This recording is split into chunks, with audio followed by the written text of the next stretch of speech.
What's up, everybody, and welcome to the Bears Profit Plays YouTube channel. If you enjoyed the content in this video, be sure to like and subscribe to the channel below. Also, be sure to stick around to the end of this video for a quick message from our team. Let's get into the video. All right, Troy, let's get into some MLB picks and props for Saturday, May 20th slate of games. Before we get into our plays for today, we just released our member plays the other day on YouTube. We just launched it. You can buy a YouTube membership. We have the Bear Pack. That gives you access to our member plays here on YouTube, or you can get the Bear Pack Gold. It gives you access to YouTube picks and site picks as well. Comes with a 1-month membership to our website, bearsprofitplays.com. You don't have to buy a membership. It is appreciated, but we are still going to be doing these free videos. Just a fair warning, the order of plays goes site, then YouTube member plays, then these free videos. So by the time we get to the free videos, the plays are scarce. But we do look and dig deep for more plays for you guys. Trey and I do a really good job there. But our better plays are on the site and YouTube member plays. If you guys have questions, just reach out to us and throw a comment down below. We love reading what you guys have to say. But Trey, let's take a look at our picks from yesterday. Start us off. Yeah, yesterday I went 0-1. I gave out the San Diego Padres -0.5 on the first 5 run line versus the Red Sox, and this bet did not cash for us. Unfortunately, the Padres got absolutely smacked in this game. They were down 6-1 after the 5th inning. So I went 0-1 yesterday, but I'm not going to go 1-0 today. Yeah, Trey, and for my play, I went 1-0. I had the Dodgers against the Cardinals. The Dodgers shut out the Cardinals 5-0, so that was a no-sweat bet for us. Took the Dodgers on the money line, so good play there. We go 1-1. We're going to sweep the board today, though. Trey, start us off.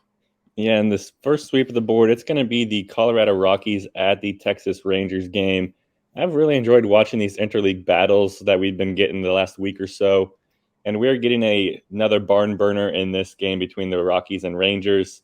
And it's just a showcase of a dumpster fire in the National League versus the cream of the crop in the American League. The Rockies, they're 19-25 with a 9-13 record on the road. And the Rangers are 26-17, 13-8 at home. So we're getting polar opposites in this game. But I do feel like we're getting some awesome pitchers to watch in this game. So it might be a great pitchers duel. The Rockies, they're throwing out their ace and Kyle Freeland in this game. And Freeland, he's pitched in 9 games so far for the Rockies, and he's turned that into a 4-4 record with a 3.16 ERA. But most of that ERA, if you look at his game logs, came from an outing where he pitched 2 2/3 innings, and he allowed 7 runs. And besides that, he pitched in 48 2/3 innings and only allowed 11 runs. And that's an average of 0.22 runs per inning, and that's very impressive for Kyle Freeland, especially since half of his games are played at Coors Field. And the Rangers, they're throwing out an effective pitcher in this game in John Gray. Gray, he's also pitched in 8 games so far for the Rangers, and he's turned that into a 3-1 record with a 3.15 ERA. And Gray, he has been as steady as they come, so he's going to show up and do his part in this game like he's been doing all season. And even with the Rockies playing half their games at Coors Field, the Rangers still average a whole 1.69 more runs per game than them. Colorado, they're ranked as the 14th scoring offense in baseball, scoring 4.5 runs per game, 2.57 of those coming in the first 5 innings. But it does need to be noted that their scoring average dips all the way down to 3.86 runs per game whenever they're on the road and not playing at Coors Field. And the Rangers, they are the number 1 ranked scoring offense in baseball. They average 6.19 runs per game, 3.56 of those coming in the first 5 innings. And will these teams reach their average with these effective pitchers on the mound? I don't think so. My pick for this game is going to be the under 8.5 total runs. It's always risky going the under with the Rangers playing and also with the Rockies playing. But I love this under here. I love both these pitchers. Freeland's been awesome this year. John Gray, he's been very effective. So I'm going to lean on the under here. That is my pick. I was thinking about maybe going Texas Rangers -1.5 at even money, but I decided on the under because I think it's going to be somewhere between the Rangers 5 and probably the Colorado Rockies 2. They're going to be lucky to score 2 runs in this game. So that's my pick, under 8.5 runs. Yeah, Trey, I like that play. For my play today, I'm going to be looking at the Minnesota Twins against the Los Angeles Angels. I'm going to take the Angels here on the money line. I'm going to start with the Twins. They have Louis Varland on the mound. He was a minor league pitcher, came up on April 16th. This will be his 5th start of the season, and he has not been good in 3 of his 4 starts. He's allowed 3+ runs in 3 of his 4 starts, and the one good start he had was against the Padres. He only allowed 1 earned run, but the Padres this year, Trey, they have been horrible. The other games, he had the Yankees, the Chicago White Sox, and the Cubs. All those games, he allowed 3+ earned runs. And then for the Angels, it's going to be Patrick Sandoval, and he's been great the last couple starts. He had a couple bad starts in the middle of the season. April 20th, April 26th, he allowed 5 runs and 2 runs.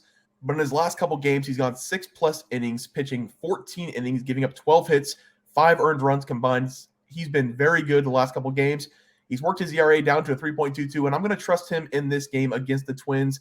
The Angels this season are very good, surprisingly. They are 6th in the MLB in batting average, batting .262 as a team. They're racking up the hits. They're racking up the runs. And their last couple games as well, Trey, they've scored 5 runs and 6 runs. They're going to get plenty of run support from Patrick Sandoval in this game. For the Twins, on the other hand, Trey, they're at the bottom of the league in batting average. They're 26th in the MLB. They have a .230 batting average as a team. They can't produce runs. They're having trouble producing runs. They have Louis Varland on the mound. He came up from the minor leagues. I don't trust him yet. We haven't seen enough of him for me to trust him. He's given up 3+ runs in 3 of his 4 games out. I'm going to trust the Angels here. They've been doing really well over the last couple of games, producing 5+ runs in the last 2 games. With Sandoval on the mound, give me the Angels money line, Trey, as my play. All right, Trey, let's take a look at our MLB player props from yesterday. Start us off. Yeah, yesterday I went 2 for 2. It was a up and down day for me, a roller coaster of emotions. I gave out Austin Riley under 1.5 total bases versus the Mariners, and Joe Ryan over 6.5 strikeouts versus the Angels.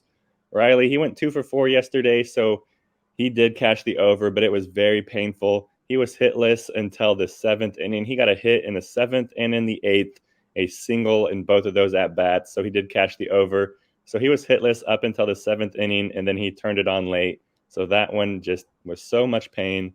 But then Joe Ryan, he did cash the over for us. He did show up and play, so that was awesome. He pitched in 6 innings in this game, and he only allowed 3 runs on 7 hits and 1 walk. More importantly for us, he struck out 9 batters, so that was awesome. I went 1-1 yesterday. We're going to go 2-0 today. Yeah, Trey, I went 1-1 as well. I had Zach Gallen over 6.5 strikeouts. He hasn't had his stuff the last couple times out. That's my fault on that play. I knew he didn't have his stuff. I just like Zach Gallen so much. But he's been doing really well over the season. He just had a couple bad games in a row. And then my other play was Kyle Tucker over 1.5 bases. He did rip a double in this game, added another hit towards the end of the game as well. So that did cash. Went 1-1. We're going to sweep the board today, though. Trey, start us off.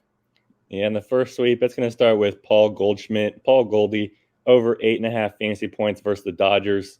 We've seen Goldschmidt turn it up over his last 5 games. He's averaging 10.4 fantasy points over those 5 games. And I'm going to be looking for him to keep this momentum going in this game versus the Dodgers.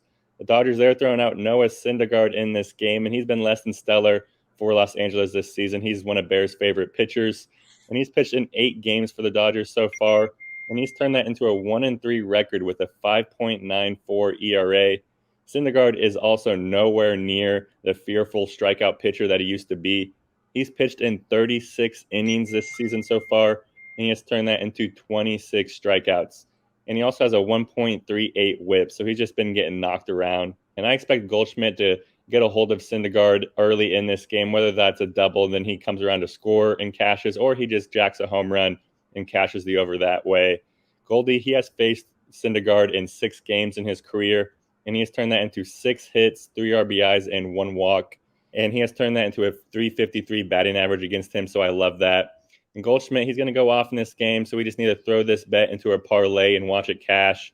So give me Paul Goldie to go over 8.5 fantasy score versus the Dodgers. Yeah, Trey, for my batting prop today, I'm going with Mike Trout over 1.5 bases against the Twins. I'm going to start with Mike Trout here. In his career against the Twins, he has had a .287 batting average, and in 2022 recorded a hit in every game against them. That's pretty impressive. This season, Mike Trout is batting .280, and he's coming off a great game against the Orioles, having 2 hits and a home run. He has 46 hits this season and is still talked about as one of the best players in the league. I love his matchup today with a minor league pitcher who's getting his chance in the majors now. It's Louis Varland, and he has allowed 3+ runs in 3 of his 4 starts this season. He has a problem giving up home runs as well, and I'm going to make the call early here, Trey, that tomorrow night the Trout horn will sound as he touches them all against Varland. In his 4 starts this year, Varland has given up 6 home runs and has a 4.30 ERA. Take Mike Trout in this game over the 1.5 bases. Trey? I love Mike Trout, and I'm going to be giving out a pretty young guy as my pitching prop. It's going to be Alex Faedo under 3.5 strikeouts versus the Nationals. This only marks Alex's 3rd start of the MLB season, and he's had an up-and-down season so far for the Tigers. And he has an 0-1 record with a 4.22 ERA. And he only has a total of 8 strikeouts, so that's an average of only 4 per game right at this number. But in those 2 starts, it's been very polarizing for him. In his first start, it was against the Cardinals, and he only struck out 1 batter. And then in his second start, it was against the Mariners, and he followed it up, striking out 7 batters. And I think I found a trend for those 2 games that we could use for this game today. The Cardinals, they are ranked as the 7th strikeout team in the MLB, only striking out 8.12 times per game. And then the Mariners, they are ranked dead last. They strike out the most times per game, striking out 9.65 times per game. So obviously that leads me to believe that that's why he struck out 7 batters versus the Mariners and only 1 for the Cardinals. So now let's look at where the Nationals rank. The Nationals, they strike out the least amount of times in the MLB. They've been making great contact on the ball all season. And with that trend, that leads me to believe that he's going to go under, because the Nationals, they only strike out an average of 7.16 times per game. And the Nationals, they only strike out an average of 7.16 times per game. So I don't think that Alex is going to get 4 of those strikeouts in this game. I don't even think he'll go 5 innings deep. So I love the under here. Give me Alex Faedo under 3.5 strikeouts versus the Nationals. Yeah, Trey, I like that play. For my pitching prop, I'm going with Hunter Brown under 2.5 earned runs against the Oakland Athletics. It has been a weird 8 starts for Hunter Brown this season. He has shown greatness in a couple starts, but he is either really good or really bad. In 3 of the 8 starts, he's allowed 0 earned runs, and in 4 starts, he's allowed 3+ runs. So we just have to catch him on the good days instead of the bad days. He does have a 3.43 ERA, only giving up 17 earned runs this year. So overall, he's doing a decent job. When he's on, he's going to go deep in games, dominating, having 7+ strikeouts in 4 games so far this year. Tonight, he's going up against the Athletics. So I think tonight he's going to be on. And Oakland, Trey, they stink. 26th in batting average, having a 229 team average. They rank 22nd in hits this year, 26th in runs scored per game this year. Give me Hunter Brown to keep the Athletics under control in this game, under the 2.5 earned runs as my play. All right, guys, that'll do it for our MLB player props and game picks for Saturday, May 20th slate of games. If you guys enjoyed the content, please be sure to drop a like on this video and subscribe to the channel below. We'll see you guys next video, and thanks for watching. Just want to let everyone know that while we do give out free picks, plays, and predictions on our YouTube channel, we also have a website for you to check out. On our website, bearsprofitplays.com, you can subscribe to the website absolutely free with an email and gain access to our written articles about upcoming sporting events. If you're really looking to make some cash, we have an option to become a member of our website. If you become a member, you will gain access to our Locks of the Week, which are written articles that go in depth as to why we are picking that particular outcome. As of now, our member plays have been red hot, hitting over 60% of our plays. If you don't want to become a member, it's no sweat. We are here to try and make you guys some money. That's our main goal. So come on over to bearsprofitplays.com and subscribe for free. Check us out, follow our free picks, and see for yourself that our member plays are a great investment for you. Thanks for watching.